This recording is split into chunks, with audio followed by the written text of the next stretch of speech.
Fine student. तो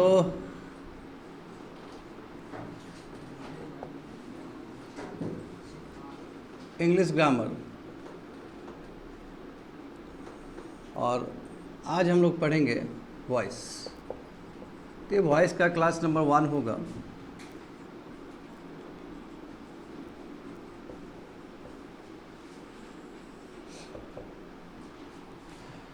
तो सबसे फर्स्ट हमें समझना होगा व्हाट इज़ वॉइस। वॉइस क्या होता है? ऐसे नॉर्मली कहे तो वॉइस का मतलब होता है आवाज़, बोलना। करेक्ट? Voice voice voice. तो ये नॉर्मली हम लोग कहते हैं कि तुम्हारा वॉइस बहुत अच्छा है, तुम्हारा वॉइस ठीक ठाक है। तो ये नॉर्मली हमारा स्पीकिंग के कॉन्टेक्स्ट में हम लोग बोल रहे होते हैं। बट वॉइस का मतलब क्या होता है स्टूडेंट? इंग्लिश ग्रामर में voice means A form of verb, एक वर्ब का तरीका, एक वर्ब का फॉर्म, और जो ये रिलेशन क्रिएट करता है कैसे एक्शन ऑफ द वर्ब, कैसे एक्शन ऑफ द वर्ब अपने पार्टिसिपेंट से इंटर रिलेटेड है, कैसे एक वर्ब ऑफ एक्शन अपने पार्टिसिपेंट से इंटर रिलेटेड है। पार्टिसिपेंट्स का मतलब क्या हुआ? अच्छा, एक जब सेंटेंस लिखते हैं तो उसमें कौन सा एलिमेंट को लिखते हैं? सब्जेक्ट को लिखते हैं, बीच में वर्ब होता है और ऑब्जेक्ट आने का भी चांस रहता है। तो कैसे एक वर्ब सब्जेक्ट से रिलेटेड है, कैसे एक वर्ब ऑब्जेक्ट से रिलेटेड है, इसी चीज़ को हम लोग क्या बोलते हैं? वॉइस कहते हैं। तो voice is nothing but it is a way to frame a sentence. एक सेंटेंस को फॉर्म करने का जो तरीका है, एक सेंटेंस को स्ट्रक्चर बनाने का जो तरीका है, वही क्या है? वॉइस। और हम लोग क्यों लिखते हैं इस तरह का सेंटेंस? हम क्यों सेंटेंस को फ्रेम करते हैं? ताकि अपने इंफॉर्मेशन को पहुंचा सके, so that we can give information, हम लोग अपना इंफॉर्मेशन सही तरीके से दे सके। तो यहाँ पे वॉइस का बच्चे लोग डेफिनेशन लिखोगे, a form of verb, a form of verb that shows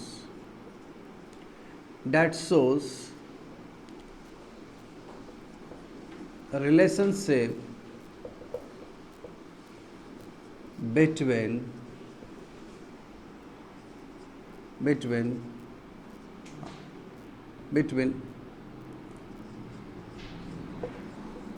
action of a verb, that shows relationship between action of verb and its participants. और ये पार्टिसिपेंट्स का मतलब और कुछ नहीं, क्या है? Subject and object, subject and object of a sentence. Purpose क्या है? What is the purpose of voice? Purpose क्या है? How a sentence to be framed, कैसे सेंटेंस को फ्रेम्ड किया जाए। फ्रेम्ड का मतलब क्या है? कैसे सेंटेंस को स्ट्रक्चर्ड किया जाए, कैसे सही तरीके से लिखा जाए। For what reason? क्यों लिखते हैं सेंटेंस को, क्यों अच्छे तरीके से फ्रेम करते हैं, स्ट्रक्चर करते हैं? So that information should be provided in an appropriate way,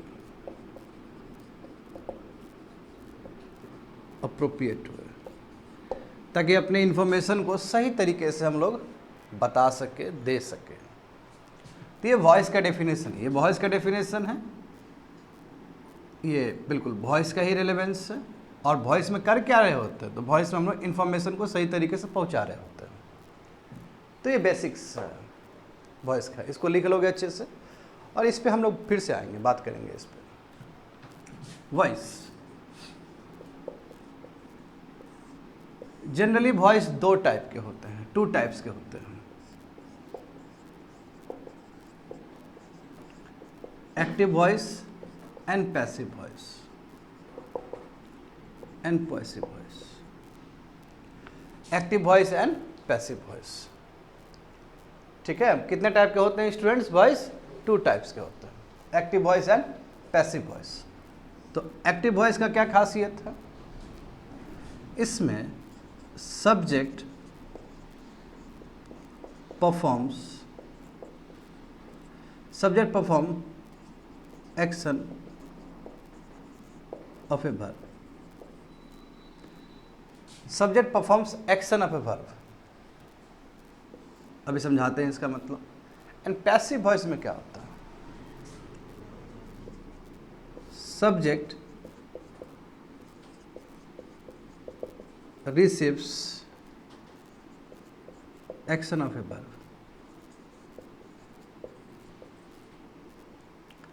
subject receives action of a verb. इसको लिखोगे, मैं समझाऊंगा। ये कुछ नहीं, जो टेंस में बताए थे टेंस फॉर्म ही है।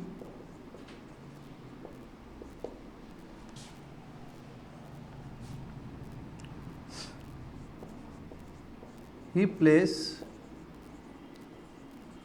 cricket। He plays cricket।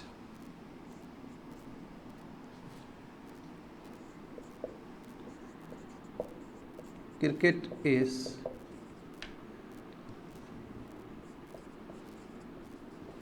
played by him। इसको लिखो स्टूडेंट अच्छे से, और थोड़ा तेजी से भी।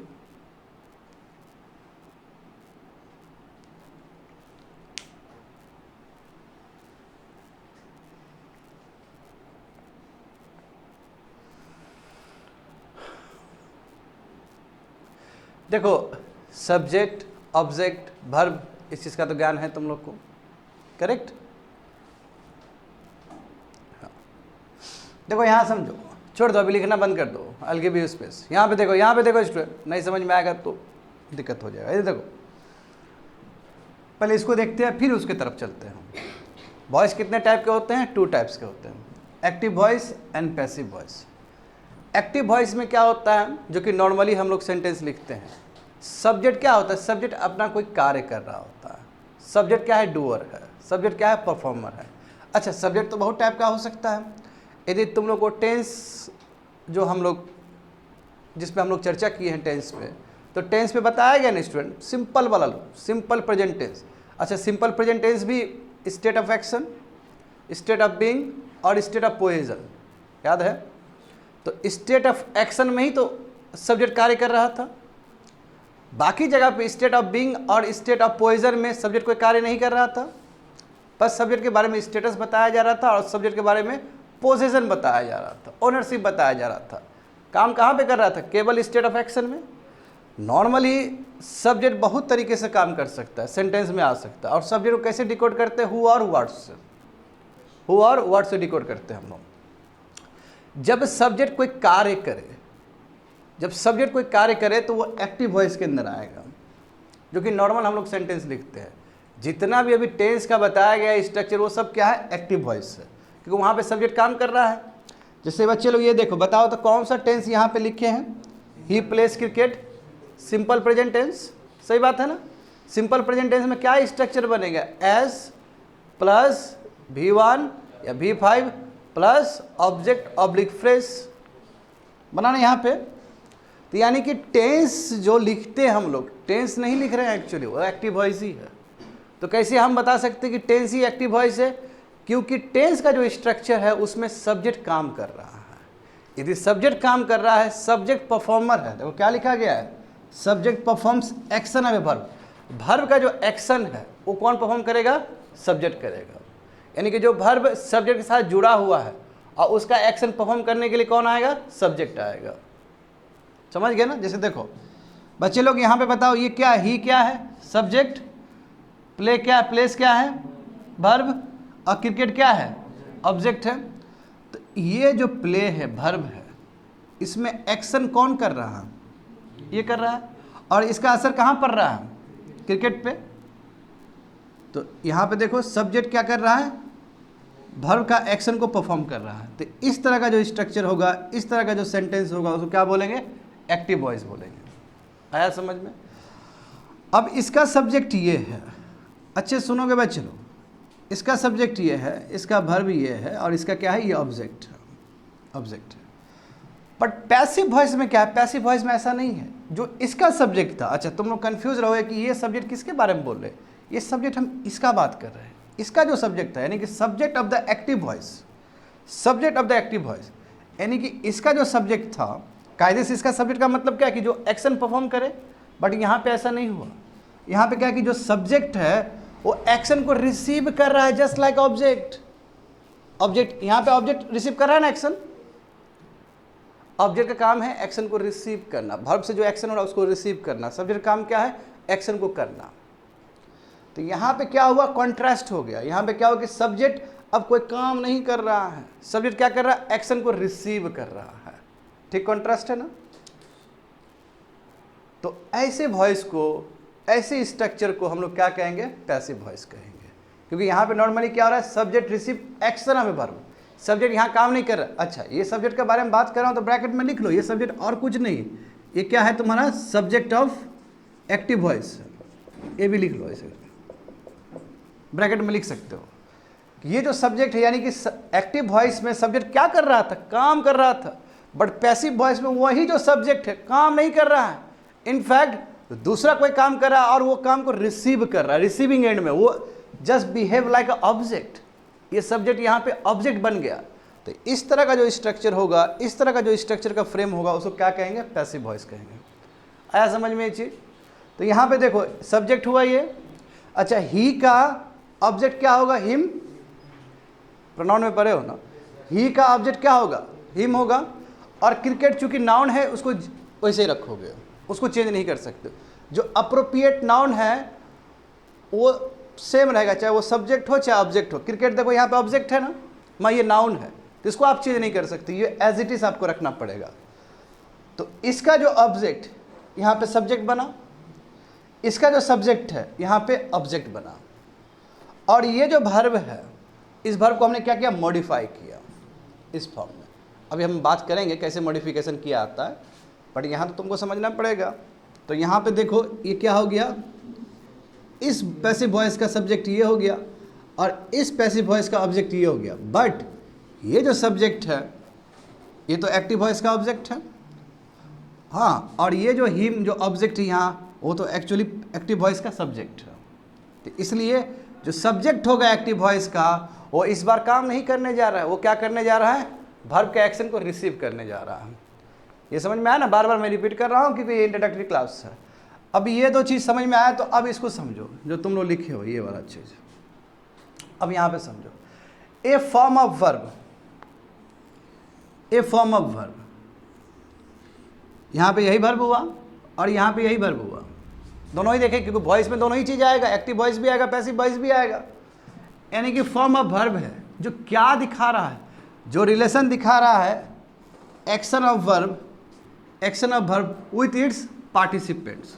पार्टिसिपेंट का मतलब क्या है, विथ इट्स सब्जेक्ट और object, with its subject and object, दोनों में ही दिखा रहा है ना। इसका रिलेशन इसके साथ क्या है, इसका रिलेशन इसके साथ क्या है, इसका रिलेशन इसके साथ क्या है, इसका रिलेशन इसके साथ क्या है। यही जो स्ट्रक्चर है, यही जो सेंटेंस है, उसे क्या कहते हैं, वॉइस कहते हैं। जब एक्टिव वॉइस का बात होगा तो वहाँ पे सब्जेक्ट कार्य कर रहे होंगे, बट पैसिव वॉइस का बात होगा तो जो रियल सब्जेक्ट है वो काम नहीं कर रहा है, वो क्या कर रहा है, रिसीविंग एंड में है, एक्शन को वो रिसीव कर रहा है।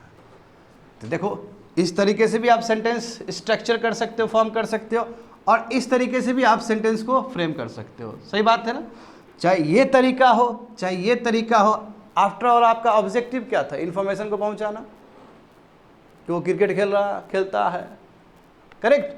तो इन्फॉर्मेशन शुड बी प्रोवाइडेड, यानी कि इन्फॉर्मेशन को सही तरीके से पहुंचाना, चाहे इस भाषा में पहुंचा सकते हो चाहे इस भाषा में पहुंचा सकते हो। बात समझे बेसिक्स। तो ये तीनों ही इससे और इससे जुड़ा हुआ चीज़ है। लिख लो, अब यदि कुछ बचा हुआ है तो लिख लो तेजी से।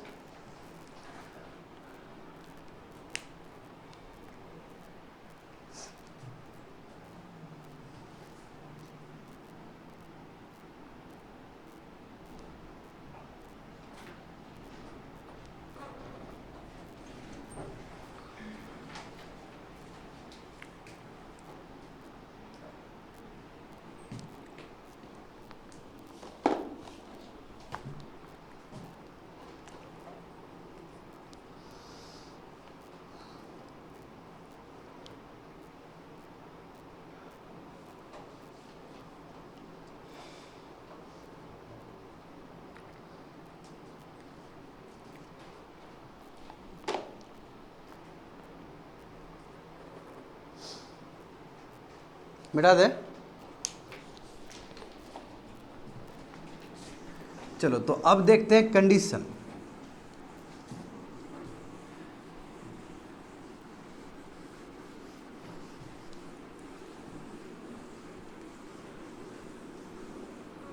Give headlines. Necessary conditions, necessary condition to make a passive voice from a active voice.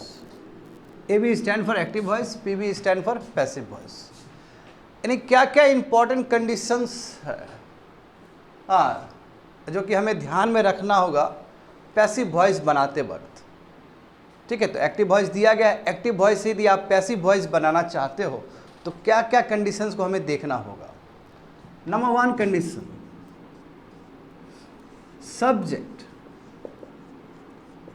Subject of a active voice. हाँ, लिख लोगे बच्चे लोग, नहीं तो पीबी ए भी करते रहोगे। PB stand for passive voice, लिख लो,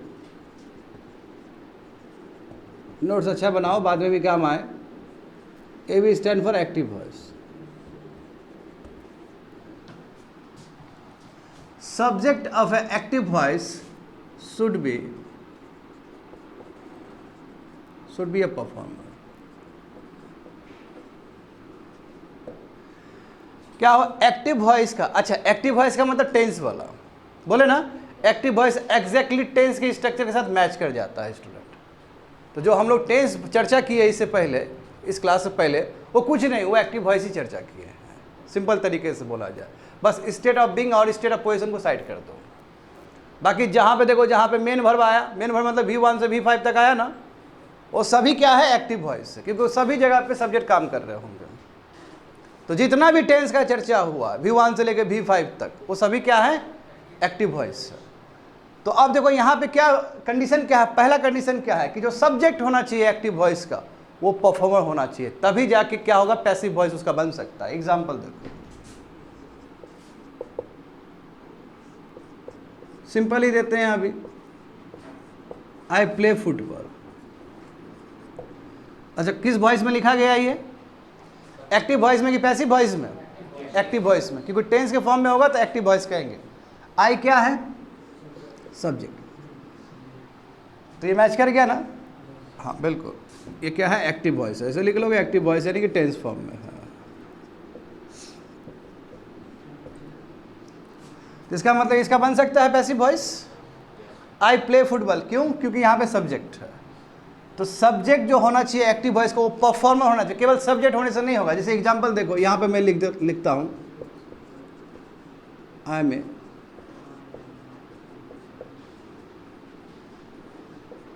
चलो बच्चा लोग यहाँ पे देखो, I am a football player, I subject है ना, क्या इसका पैसिव वॉइस बनेगा? बोलो, पैसिव वॉइस बनेगा? नहीं बनेगा। क्यों? आई कोई काम नहीं कर रहा, तो ये एक्टिव वॉइस में ही है बट काम नहीं कर रहा, इसलिए इसका पैसिव वॉइस नहीं बन सकता है। बट इसका पैसिव वॉइस बनेगा, क्यों?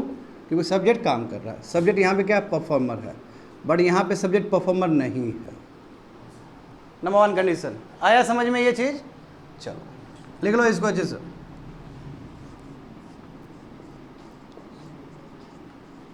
there must be an object, there must be an object in active voice, there must be an object in active voice that receives action of a verb, action of a verb. Example देखो, यही example देते हैं, I play football,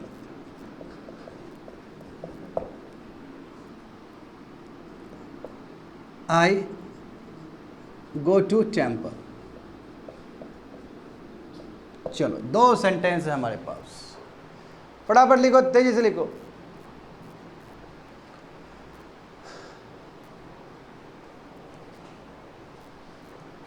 there must be an object in active voice that receives action of a verb. हाँ, receives बच्चे लोग VES। अच्छा ये बताओगे, पहला सेंटेंस बोलो क्या है? आई प्ले फुटबॉल। आई क्या है? सब्जेक्ट, प्ले क्या है? वर्ब, और फुटबॉल क्या है? ऑब्जेक्ट। सही बात है, क्या है ये? ऑब्जेक्ट है। अच्छा इसमें बताओगे आई क्या है? सब्जेक्ट। वर्ब क्या है यहाँ पे? गो। ऑब्जेक्ट क्या है यहाँ पे? Very good. कौन टेम्पल बोला? टेम्पल होगा?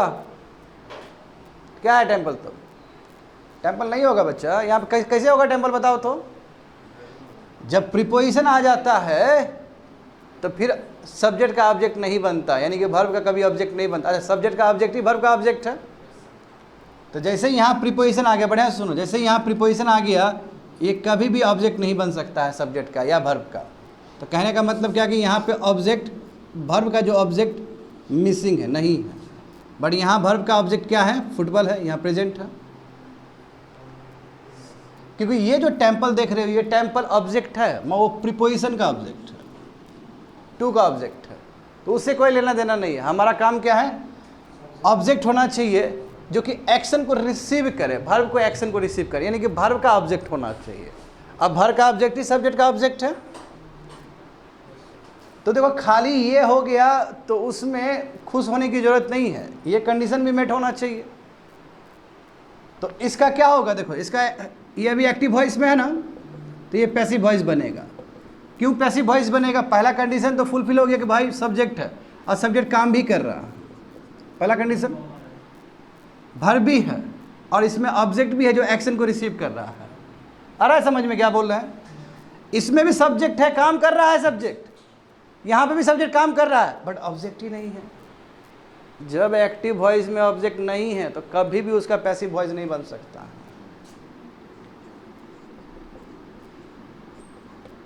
क्यों नहीं बना? क्योंकि यहाँ पे ऑब्जेक्ट क्या है? मिसिंग है। आया समझ में? तो I play football, football is played by me. I go to temple, कोई सेंटेंस दिया है और तुमको बोला जाए कि पैसिव वॉइस बनाओ, तो क्या बोलोगे कि इसका बनेगा ही नहीं। क्यों नहीं बनेगा? क्योंकि वहाँ पे वर्ब का ऑब्जेक्ट ही नहीं है। जब वर्ब का ऑब्जेक्ट ही नहीं है तो खाक उसको इंटरचेंज करोगे तुम। आया समझ में? तो कहने का मतलब कि एक बात यहाँ से स्पष्ट हुआ, एक बात यहाँ पे स्पष्ट हुआ, आखिर वही वर्ब जिसके अंदर ऑब्जेक्ट रहता है वही पैसिव वॉइस बना सकता है। यानी कि वर्ब कैसा होना चाहिए? ट्रांजिटिव होना चाहिए। नोट करके लिख लो, नोट करके यहाँ पे लिख लो, ट्रांजिटिव वर्ब। ट्रांजिटिव वर्ब जिसके अंदर ऑब्जेक्ट रहेगा वही पैसिव वॉइस बना पाएगा। बट जो इंट्रांजिटिव वर्ब है, जो इंट्रांजिटिव वर्ब है जिसके अंदर ऑब्जेक्ट नहीं रहता है, जिसके अंदर ऑब्जेक्ट नहीं रहता, वो कभी भी पैसिव वॉइस नहीं बना सकता है, भले ही सब्जेक्ट वहाँ पे काम ही क्यों ना कर रहा हो। जैसे एग्जांपल देखो, जब ट्रांजिटिव वर्ब का बात कर रहा हूँ तो यहाँ पे एग्जांपल प्ले दे सकते हो ना? हाँ, यहाँ प्ले दे दो साइड में। यहाँ जब इंट्रांजिटिव वर्ब का बात कर रहा हूँ जिसमें ऑब्जेक्ट नहीं हो सकता है, तो यहाँ पे क्या एग्जांपल दे दोगे? गो, इस सेंटेंस का रेफरेंस। आया समझ में? हाँ, अच्छा चलो, एक हो गया ये, दो हो गया ये, और तीसरा भी डाल देते हैं। चलो चलो, मैंने ये बोल दिया, ही क्राइज ऑफन। चलो तीसरा सेंटेंस ये है। तीसरा सेंटेंस क्या है? ही क्राइज ऑफन। और हम तुम लोग से पूछ रहे हैं, क्या बताओ इसका पैसिव वॉइस बनेगा? ही क्राइज ऑफन मतलब क्या होता है? ऑफन मतलब एडवर्ब हुआ बच्चे लोग। क्या हुआ? ये ऑब्जेक्ट नहीं है, तुम लोग को लग रहा है ऑब्जेक्ट है, ऑब्जेक्ट नहीं है, ये एडवर्ब है। ये एडवर्ब का मतलब क्या होता है? एडवर्ब का मतलब होता है जो वर्ब को मॉडिफाई करे, जो एडजेक्टिव को मॉडिफाई करे, या फिर दूसरे एडवर्ब को मॉडिफाई करे। That is the work of adverb. यही क्रिया विशेषण का काम होता है। तो ये जो ऑफन देख रहे हो, ये ऑब्जेक्ट नहीं है, ये क्या है? एडवर्ब है, कभी नहीं बनेगा इसका पैसिव वॉइस, क्योंकि पैसिव वॉइस बनने के लिए जरूरी है कि सब्जेक्ट काम तो करे ही करे, बट ऑब्जेक्ट भी वहाँ पे हो। यहाँ ऑब्जेक्ट ही नहीं है, जब ऑब्जेक्ट नहीं है तो कभी पैसिव वॉइस नहीं बनेगा इसका। आ रहा है समझ में? हाँ, तो ये अभी एक्टिव वॉइस में दिया गया है, बट इसका पैसिव वॉइस नहीं बन सकता है। इसलिए नहीं बन सकता है क्योंकि यहाँ पे ऑब्जेक्ट मिसिंग है। चलो इसको भी लिख लो जल्दी से। तो इसका मतलब क्या हुआ? दो condition very very important, two condition सबसे इंपॉर्टेंट है एक्टिव वॉइस से पैसिव वॉइस बनाने का। एक क्या है? Subject must be performer. Subject सबसे पहले जो ध्यान पड़ना चाहिए कि सब्जेक्ट देखना पड़ेगा तुमको कि सब्जेक्ट परफॉर्मर है कि नहीं, डूअर है कि नहीं है। हाँ, उसके बाद सेकंड कंडीशन क्या देखोगे? क्या वहाँ पे ऑब्जेक्ट है कि नहीं है, जो एक्शन को रिसीव कर रहा है कि नहीं कर रहा है। यदि ऑब्जेक्ट नहीं है तो पैसिव वॉइस नहीं बन सकता, भले ही सब्जेक्ट परफॉर्मर क्यों ना हो। और यदि ऑब्जेक्ट है वहाँ पे जो एक्शन को रिसीव कर रहा है तो बिल्कुल बनेगा। हाँ, मगर ऑब्जेक्ट ना देखना पड़ेगा। ऐसा नहीं कुछ भी वर्ड यहाँ पे आ गया ऑब्जेक्ट है, ऐसा नहीं होता। ऑब्जेक्ट बाय डिफ़ॉल्ट क्या हो सकता है? देखो बच्चे लोग ब्रैकेट में लिख लो, नोट करके लिख लो। ऑब्जेक्ट जो बनेगा, चाहे सब्जेक्ट हो चाहे ऑब्जेक्ट हो, बाय डिफ़ॉल्ट नाउन या प्रोनाउन ही बन सकता है। हम जानते हैं कि जेराउंड भी बन सकता है, इन्फिनिटिव भी बन सकता है, वो एक अलग कंडीशन है, उसको साइड करो। नॉर्मली सब्जेक्ट और ऑब्जेक्ट बनने का जो सौभाग्य मिलता है वो नाउन और प्रोनाउन को ही मिलता है। तो ये ऑफन तो कभी भी नाउन और प्रोनाउन तो हो नहीं सकता है। ऑफन मतलब क्या है? फ्रीक्वेंसी दिखा रहा है कि बार बार हो रहा है, तो ये एडवर्ब के कैटेगरी में आ जाएगा। चलो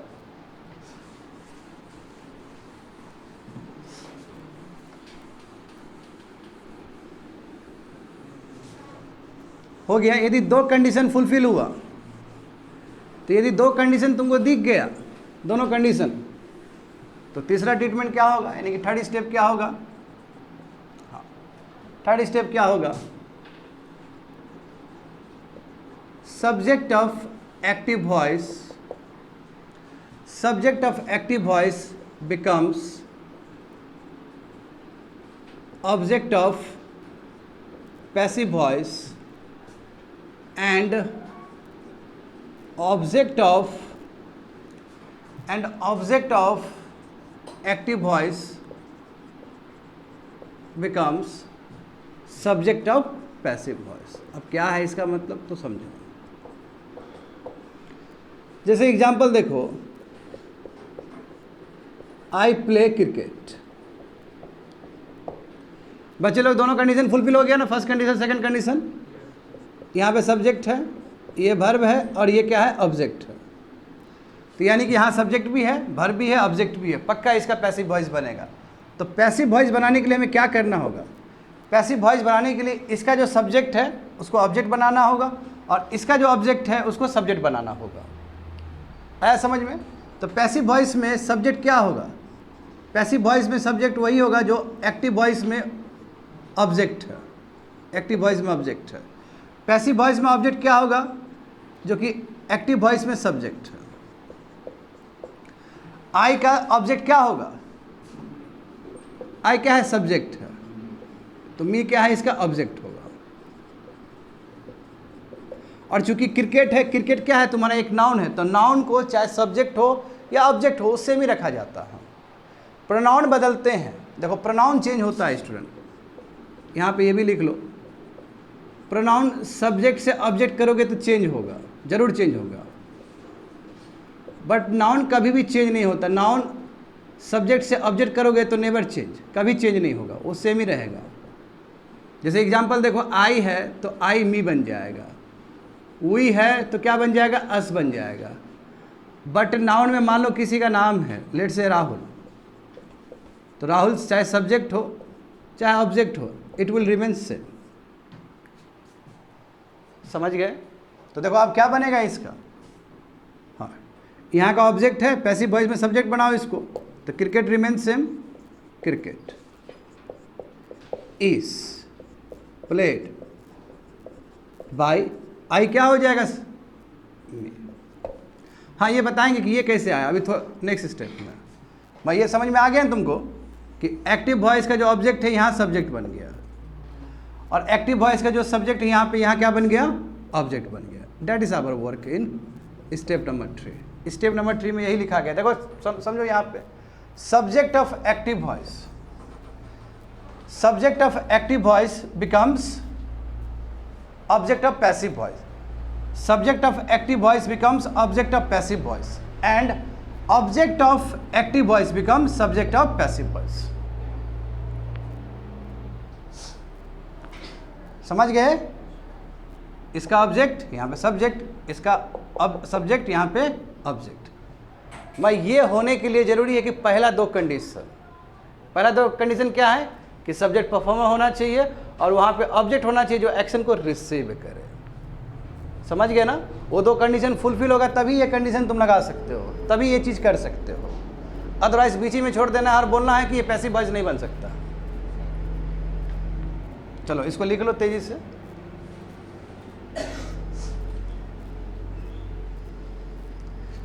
ये समझ गए क्या लिखे हैं यहाँ पे? प्रोनाउन में जब सब्जेक्ट से ऑब्जेक्ट बनेगा तो चेंज होगा, बट नाउन में जब सब्जेक्ट से ऑब्जेक्ट बनेगा तो कभी चेंज नहीं हो सकता। जैसे राहुल सब्जेक्ट भी है ऑब्जेक्ट भी है, बट आई जब चेंज होगा ऑब्जेक्ट में तो मी लिखोगे, वही जब चेंज होगा ऑब्जेक्ट में तो अस लिखोगे। हाँ अच्छा इसका बताओ तो, दे जब चेंज होगा ऑब्जेक्ट में तो क्या लिखोगे? हाँ देन लिखोगे। अच्छा इट जब चेंज होगा ऑब्जेक्ट में तो क्या लिखोगे? हाँ इटी लिखोगे, इसका इटी है। चलो वेरी गुड, हो गया ना? ये मिटा दे। अच्छा अभी इस पे चर्चा नहीं हुआ है, अभी इस पे चर्चा करेंगे नेक्स्ट स्टेप में।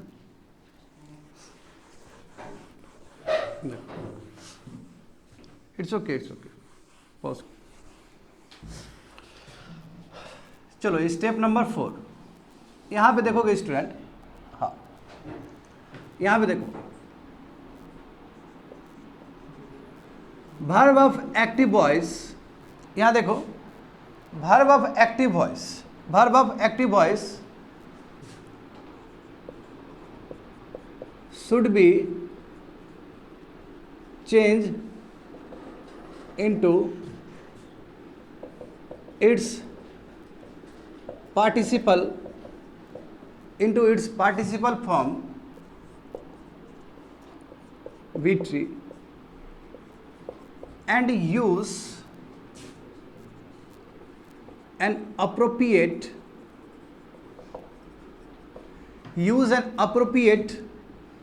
auxiliary verb, use an appropriate auxiliary verb before B3। फिर से सेंटेंस सेम ही लिखोगे। हाँ यहाँ सेंटेंस सेम लिखो। ये क्या है ये?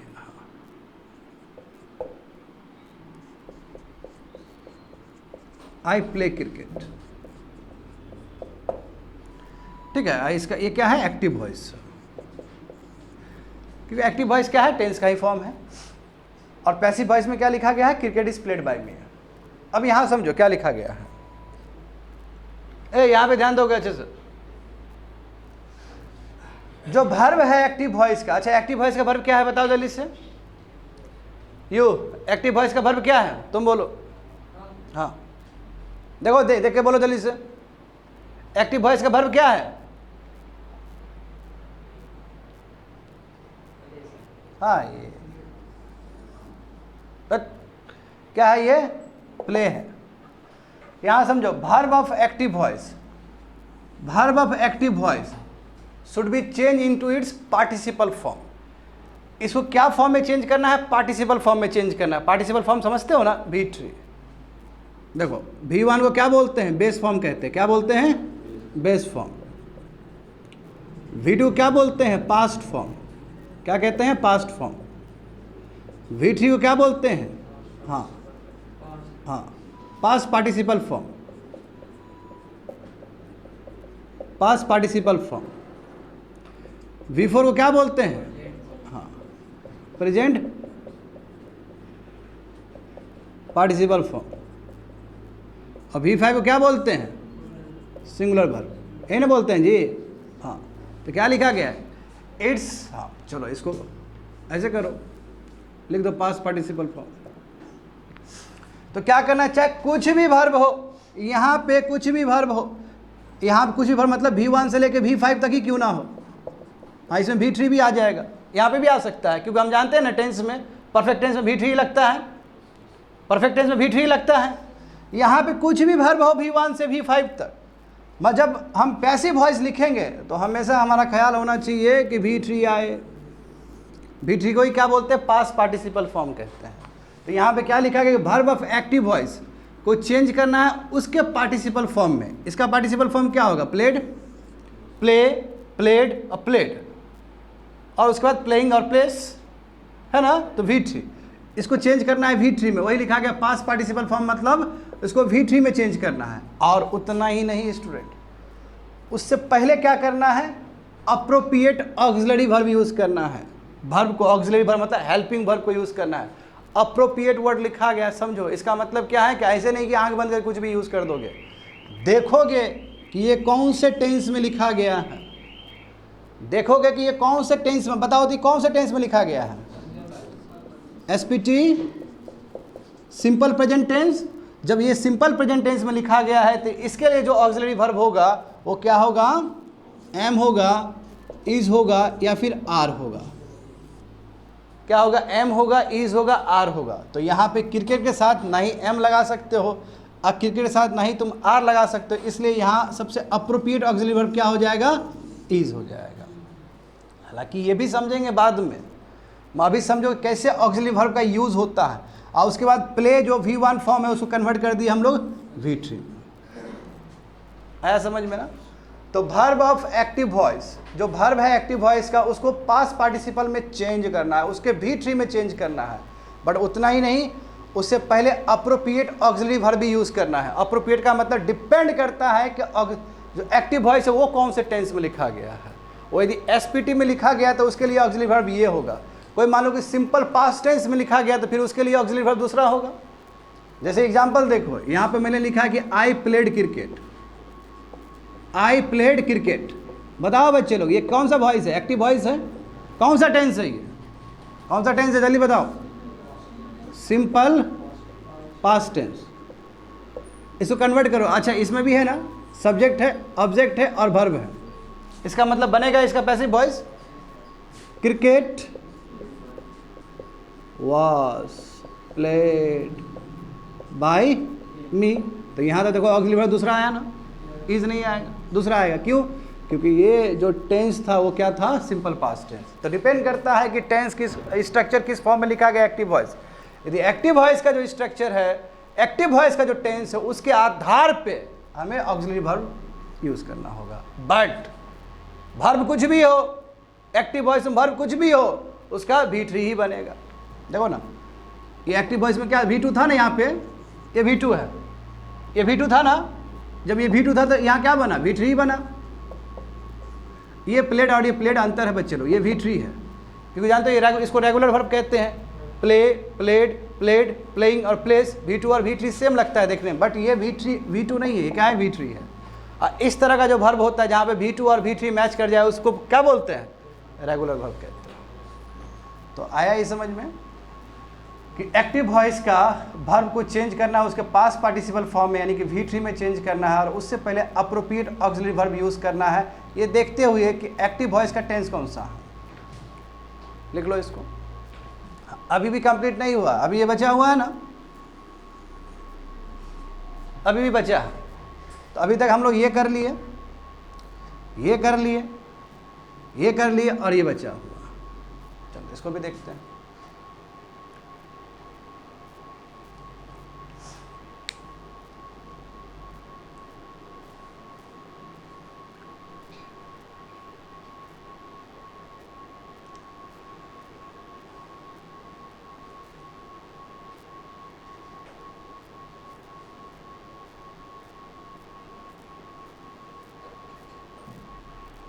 बता दे,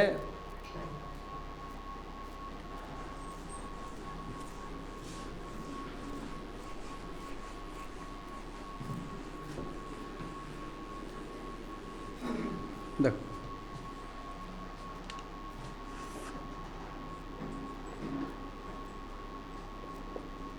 in most of the cases in most of the cases use by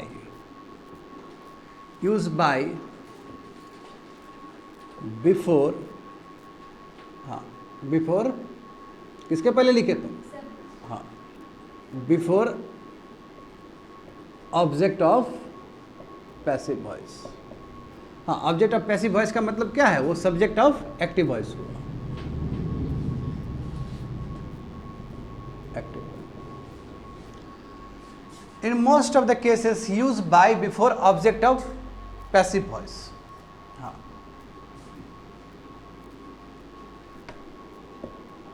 however we can use other prepositions, we can use other preposition also, like to, with, etc. बिल्कुल देखो, जैसे देखो एग्जाम्पल देखो, हाँ वो सेम चीज़ डाल दो यहाँ पे, आई प्ले क्रिकेट। अब ये कंप्लीट होगा। देखो ये क्या है? Active voice. तो पैसिव वॉइस क्या बनेगा इसका student? Cricket is played by me. अब देखो यहाँ क्या लिखे? देखो in most of the cases, अधिकतर केसेस में। अच्छा मोस्ट ऑफ द केसेस का मतलब क्या है? कि हम इसका पैसिव वॉइस का बात कर रहे हैं। अधिकतर पैसिव वॉइस जब लिखते हैं तो हम क्या यूज़ करते हैं? प्रीपोजिशन बाय को यूज़ करते हैं। किससे पहले? ऑब्जेक्ट ऑफ पैसिव वॉइस से पहले। ये ऑब्जेक्ट हुआ ना पैसिव वॉइस का, और एक्टिव वॉइस का ये क्या है? सब्जेक्ट है। इसलिए यहाँ पे क्या लिखे कि जो ऑब्जेक्ट है पैसिव वॉइस का कुछ नहीं, वो सब्जेक्ट है एक्टिव वॉइस का। सही बात है ना? मैं यहाँ पे क्या है? देखो ऑब्जेक्ट है एक्टिव वॉइस का। हाँ समझ में आया? समझ गए? हाउएवर बहुत सारे ऐसे केसेस भी होंगे, बहुत सारे ऐसे सेंटेंसेस भी बनेंगे जहाँ पे हम प्रीपोजिशन टू और विथ का भी यूज़ कर सकते हैं। ठीक है, जैसे एग्जांपल देखो, I know her. I know हर। ठीक है, अच्छा बताओ कौन सा वॉइस है बच्चे लोग? कौन सा वॉइस है ये बताओ जल्दी से। हाँ सिंपल प्रेजेंट टेंस ना, यानी कि टेंस फॉर्म में ही है। क्या है? एसपीटी, टेंस फॉर्म में ही है। सिंपल अभी लिखते हैं टेंस फॉर्म में ही है। कैसे पता चला तुम लोग को टेंस फॉर्म में है?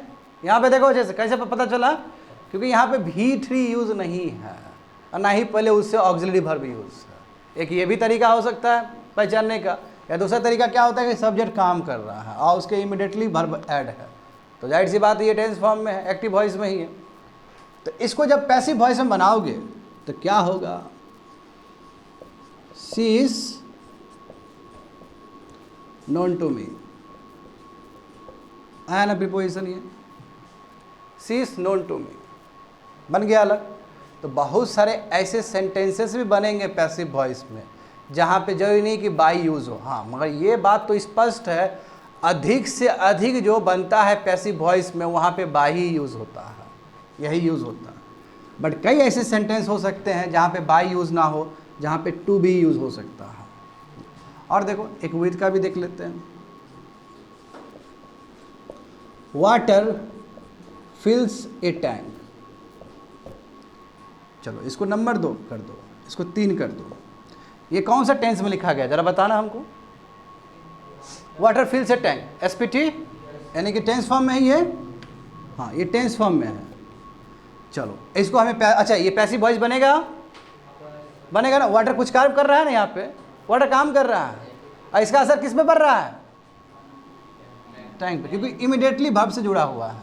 तो ये ऑब्जेक्ट है और ये क्या है? सब्जेक्ट है। चेंज कर दो पैसिव वॉइस में। A tank is filled with water. तो समझ में आया? विथ भी यूज हो सकता है, टू भी यूज हो सकता है, but most of the case में क्या यूज होता है? बाय यूज होता है। चलो देखो इसको तेजी से।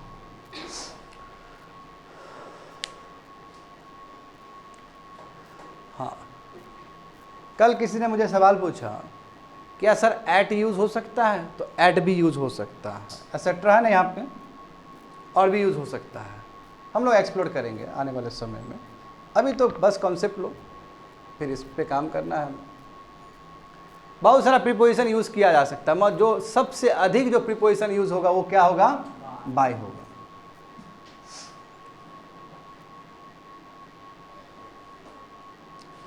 देखो ऑक्सिलरी वर्ब इज लगाएं और फील्स है ना, तो V3 क्या है? वो V2 नहीं है, भले ही V2 दिखता हो बट V2 नहीं है, वो क्या है? V3 है। पैसिव वॉइस में हमेशा past participle form V3 always. मिटा देना। चलो अब लास्ट कंडीशन बचा है इसका,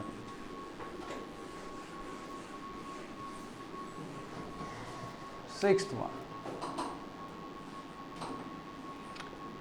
if any prepositional phrase or adverb comes in a sentence of active voice, if any prepositional phrase or adverbs come in a sentence of active voice, keep it in the middle or at the last of the sentence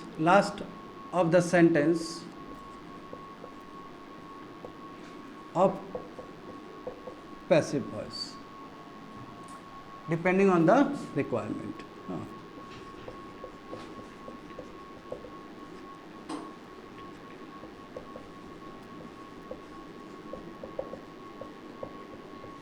अब क्या है इसका मतलब, समझो। Example, I played football in 2010. Number one sentence.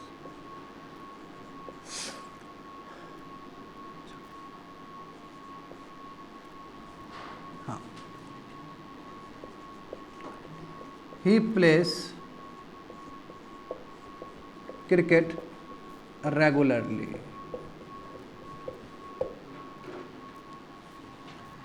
Number 3, my parents will take us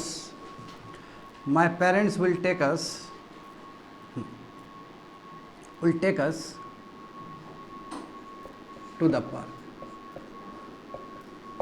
चलो 3 sentence दिए हैं student, थोड़ा सा देख रहे हो अलग है ये सेंटेंस, इतना नॉर्मल नहीं है।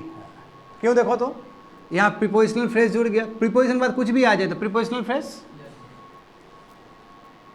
ये एडवर्ब आ गया नहीं, और ये भी देखो प्रीपोजिशनल फ्रेज आ गया। ऐसा चीज़ तो देखे ही नहीं थे हम लोग पहले तो बहुत सिंपल करके जा रहे थे। मैं ये भी तो केस हो सकता है। तो क्या लिखा गया है देखो, यदि कोई भी प्रीपोजिशनल फ्रेज या एडवर्ब आए सेंटेंस में, कौन सा सेंटेंस में? एक्टिव वॉइस के सेंटेंस में, तो क्या करना है हमें पैसिव वॉइस में क्या करना है? या तो इस चीज़ को हम बीच में रख दें या फिर किनारे पे रख दें, जैसे ये किनारे पे पहले से ही है। डिपेंड करता है कि क्या रिक्वायरमेंट है।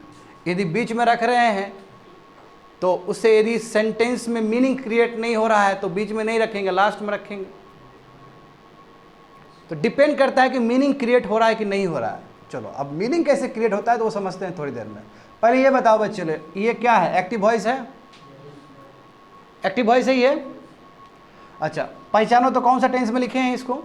आई played football in 2010, simple past tense, so easy ना, सिंपल पास्ट टेंस। ये बताओ कौन सा टेंस में लिखा गया है? Simple present tense. ये बताओ कौन सा टेंस में लिखा गया है? Simple future tense. ठीक है, हाँ, इसमें ये सब्जेक्ट है और ऑब्जेक्ट है, इसका मतलब पक्का पैसिव वॉइस बनेगा इसका। इसमें सब्जेक्ट है और इसमें ऑब्जेक्ट है, पक्का इसका पैसिव वॉइस बनेगा। इसमें सब्जेक्ट ये है ठीक है, माय पेरेंट सब्जेक्ट है, ऑब्जेक्ट क्या है, अस है, इसका मतलब पक्का पैसिव वॉइस बनेगा, ये तय हो गया। पहले तो देखना पड़ेगा ना कंडीशन। चलो इसको बनाओ तो पैसिव वॉइस में क्या बनेगा ये, चलो ये हम पैसिव वॉइस में बना के दिखाते हैं तुम लोग को।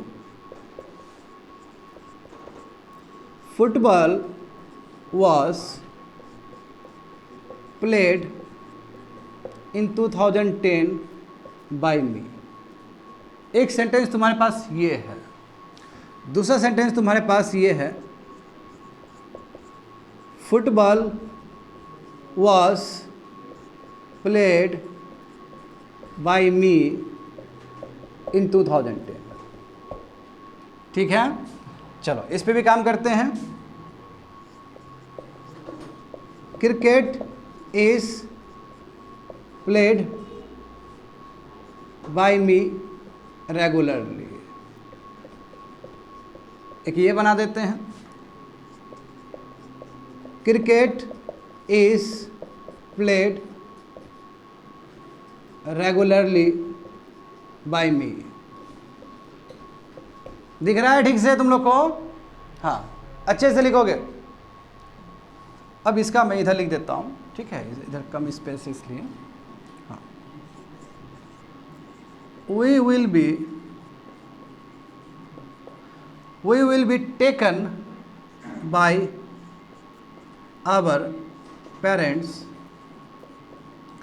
we will be taken by our parents। अच्छा, we है तभी आवर लगाए, माई को चेंज कर दिया मैंने आवर में, और we will be taken by our parents। हाँ, क्या है, हाँ, parents to the park। एक ये बना पॉसिबिलिटी। दूसरा पॉसिबिलिटी देखते हैं, we will be taken to the park by our parents। पहले लिख लो, फटाफट लिख लो इसको तेजी से कॉपी में। इसका दो पॉसिबिलिटी, इसका दो पॉसिबिलिटी, इसका भी दो पॉसिबिलिटी। कौन सा वाला? हाँ, बाय, सॉरी गलती हो गया ना। चलो ये ही है ना, हाँ, यहाँ पे हिम लिख लो। आई एम सॉरी, बार बार मी लिख रहे थे ना, इसलिए गलती से लिख दिया यहाँ पे। चेंज कर लो इसको।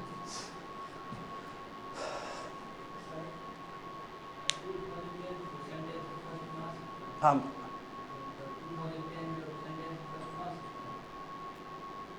अब पैसिव वॉइस में नहीं आ सकता। बस तुम्हारे पास दो ऑप्शन है अभी अभी फिलहाल के लिए। पैसिव वॉइस में बिल्कुल नहीं आ सकता। हो गया ना? अच्छा, इसको ये क्लियर होगा तो ये क्लियर हो जाएगा। तो इसको पहले लिखो, कॉपी में लिखो जाए तेजी से, और इसके साथ ही क्लास खत्म हो जाएगा। क्या लिखे हैं? I played football in 2010। तो football was played in 2010 by me. First sentence, football was played by me in 2010। ठीक है, अरे कम से कम आवाज़ सुन के भी लिखो अच्छे से। He plays cricket regularly. Cricket is played by him regularly. दूसरा सेंटेंस क्या है? क्रिकेट इज प्लेड रेगुलरली बाय हिम। तीसरा सेंटेंस क्या है? एक्टिव वॉइस वाला, my parents will take us to the park. हाँ, my parents will take us to the park. तो दो पॉसिबिलिटी यहाँ पे दिए हैं, we will be taken by our parents to the park. दूसरा क्या है? We will be taken to the park by our parents. अब बाय, हाँ, पेरेंट्स बाय पेरेंट्स। तुम लोग भी पार्क लिख दिए थे क्या? बाय पेरेंट्स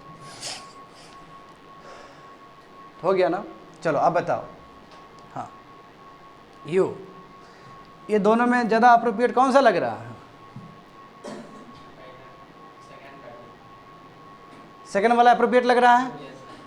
ए सभी बताओ तो विद्यार्थी लोग, ये दोनों में सब ज़रा अप्रोप्रिएट कौन सा लग रहा है तुम लोग को? हाँ, सेकंड का लग रहा है। तो अब यहाँ पे समझो, इफ एनी प्रीपोजिशनल फ्रेज और adverbs come in a sentence, तो या तो उसको मिडल में रख दोगे, या तो मिडल में रख दोगे, या फिर लास्ट में रख दोगे, या तो मिडल में रख दोगे या फिर लास्ट में रख दोगे। डिपेंड करेगा कि क्या रिक्वायरमेंट है। और रिक्वायरमेंट का मतलब क्या है कि किस तरह वो मीनिंग क्रिएट करे वहाँ पे। तो बिल्कुल सही बोले हो, ये करेक्ट है और ये अप्रोप्रिएट नहीं है, ये अप्रोप्रिएट है। इसका मतलब ये नहीं कि ये सही नहीं है, मगर ये सबसे ज़्यादा अप्रोप्रिएट है। क्या किए, लास्ट में रख दिए एज इट इज, जैसे यहाँ पे था ना, इस तरह इसको नीचे रख दिए, बीच में नहीं डाले, इसको ऐसे रख दिए, इसको चेंज कर लिया हम लोगों ने, इस पे पूरा काम कर लिया और इसको एज इट इज यहाँ पे रख दिया, यही ना हुआ है। हाँ, तो ये अप्रोप्रिएट। अब यहाँ पे देखते हैं, ही प्लेस क्रिकेट रेगुलरली। अच्छा बच्चे लोग, रेगुलरली क्या है यहाँ पे, एडवर्ब है ना, ये एडवर्ब है। अब यहाँ पे दो सेंटेंस है, देखो अच्छे से, cricket is played by him regularly and cricket is played regularly बाय हिम। बताओ दोनों में कौन सा सेंटेंस अप्रोप्रिएट लग रहा है? पहला तुमको अप्रोप्रिएट लग रहा है, यू, फर्स्ट वाला यू नो, ये है। क्यों? एडवर्ब क्यों आएगा? एडवर्ब वर्ब के आसपास ही रहेगा, वो दूर नहीं जाना चाहेगा, क्योंकि एडवर्ब आया है तो वर्ब के साथ ही ना आया है, वर्ब को ही मॉडिफाई कर रहा है। यदि तुम उसको दूर कर दोगे, रेगुलरली दूर हो गया ना, मैं ये क्या है, ये पास में है, तो मैं ये नहीं कहता हूँ कि ये सेंटेंस गलत है, मगर मैं ये कहूँगा कि ये सेंटेंस अप्रोप्रिएट है। बात समझे? हाँ, तुम लोग लिखोगे तो तुम लोग बीच में लिख सकते हो, मैं ये नहीं बोल रहा हूँ कि ये गलत है। I am not saying that this sentence is wrong, मैं ये नहीं बोल रहा हूँ कि सेंटेंस गलत है, मैं बस ये बोल रहा हूँ कि ये सेंटेंस अप्रोप्रिएट है। इसलिए अप्रोप्रिएट है कि ये प्लेसमेंट ज़्यादा बेटर है। रेगुलरली क्या है, एडवर्ब है, एडवर्ब तभी एडवर्ब होगा ना जब उसके पास में वर्ब होगा, बिना वर्ब का कैसे एडवर्ब बनेगा वो, इसलिए नज़दीक रखोगे। तो देखो इसमें तो हम लोग गजब कर दिए ना, ये लास्ट में आया था बट बीच में प्लेस कर दिए इसको, समझे? या तो बीच में प्लेस किया जा सकता है या लास्ट में किया जा सकता है, डिपेंड करता है क्या रिक्वायरमेंट है, क्या मीनिंग वहाँ से क्रिएट हो रहा है। तो अप्रोप्रिएट तरीका क्या होगा, ये होगा, और आने वाले समय में इससे रिलेटेड हम लोग काम भी करेंगे। अब ये देखो, समझ में आया ये चीज़? हाँ, यहाँ पे देखो, बताओ ये अप्रोप्रिएट है कि ये अप्रोप्रिएट है? मैं सही और गलत नहीं बोल रहा हूँ, मैं पूछ रहा हूँ कौन सा ज़्यादा अप्रोप्रिएट है। सही तो दोनों ही है, सही तो दोनों ही हैं। क्या ये लग रहा है तुम लोग को सेकंड लग रहा है?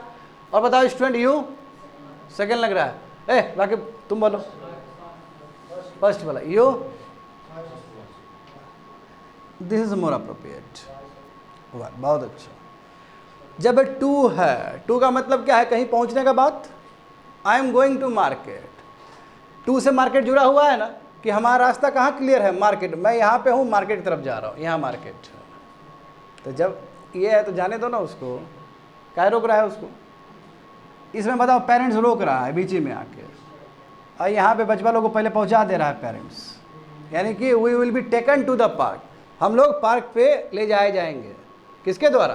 पेरेंट्स के द्वारा। तो पहले जो टू है डायरेक्शन उसको कंप्लीट कर लो, तो ये अप्रोप्रिएट है। और कोई पूछेगा हमसे सर ये गलत है, ये भी गलत नहीं है, मैं ये अप्रोप्रिएट है, क्योंकि टू के साथ पहले आपको बताना पड़ेगा डेस्टिनी क्या है, समझे? डेस्टिनी बता के लिखो कि एजेंट कौन था। एजेंट कौन था? By our parents. तो ये बात समझ गए ना? तो मिडल में भी रखा जा सकता है या लास्ट में भी रखा जा सकता है, उसका रिक्वायरमेंट क्या है, अप्रोप्रिएट पैसिव वॉइस के लिए। That's it, complete. बंद कर दो।